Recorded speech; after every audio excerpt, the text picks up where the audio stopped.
Hi guys, I'm D Lods. Welcome to my vlog. So, mga Daddy Lods, ngayon nga po ay pumunta po tayo sa ating incubator, sa ating DIY na incubator para bisitahin ang ating mga pasisiw. At ayun na nga po, nakita po natin dyan ay meron tayong 8 pasisiw at total naman po sila ay malakas na.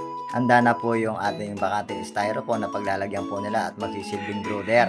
At syempre dapat malinis siya, meron silang karton na flooring. Sa ngayon po wala tayong rice hull kasi nga ilang piraso lang naman ang ating pasisiw. At hindi ko na rin po nilagyan ng pampailaw nila na sa ganoon naman ay kaya nga na sinabi ko sa inyo, iilan lang naman sila at hindi naman masyadong malamig dito sa kwarto. At iniwan po natin dyan yung 2 piraso kasi kalalabas lang po nila kanila madaling araw. Mamaya po natin ililipat sila pag sila ay natuyo na at malakas na. Syempre paiinumin natin sila ng gaya nito, nilagyan ko na po sila ng asukal na may Trojan C.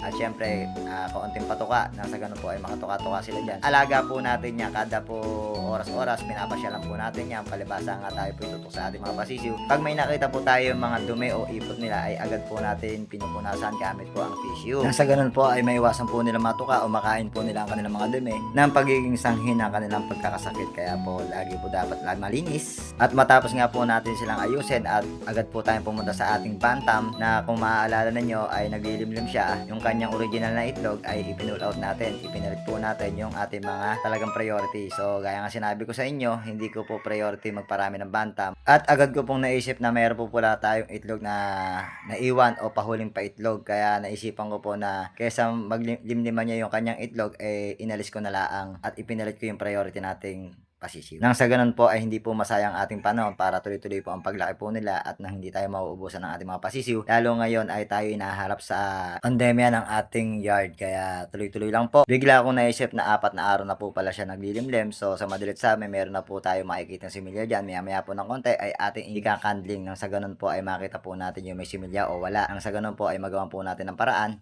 At lumipas nga po ng ilang oras, umalis na po yung inahin na bantam at agad po natin pinuntahan agad yung kanyang itlog na nilimliman para ikandling. Nang sa ganun po ay makikita po natin na may similya o wala. Meron po tayong 10 pirasong itlog din isa-isa ko po siyang ikandling. At nang matapos nating silawin ay nakita po natin ang resulta, may 6 na piraso po na may similya at 4 po ang wala. So, mga lads, natapos natin magkandling sa ating bantam na naglilimlim. Sa awa naman ay meron tayong 6 na may similya at 4 doon ay wala pa. So, testing natin hanggang sa mga 10 days sila.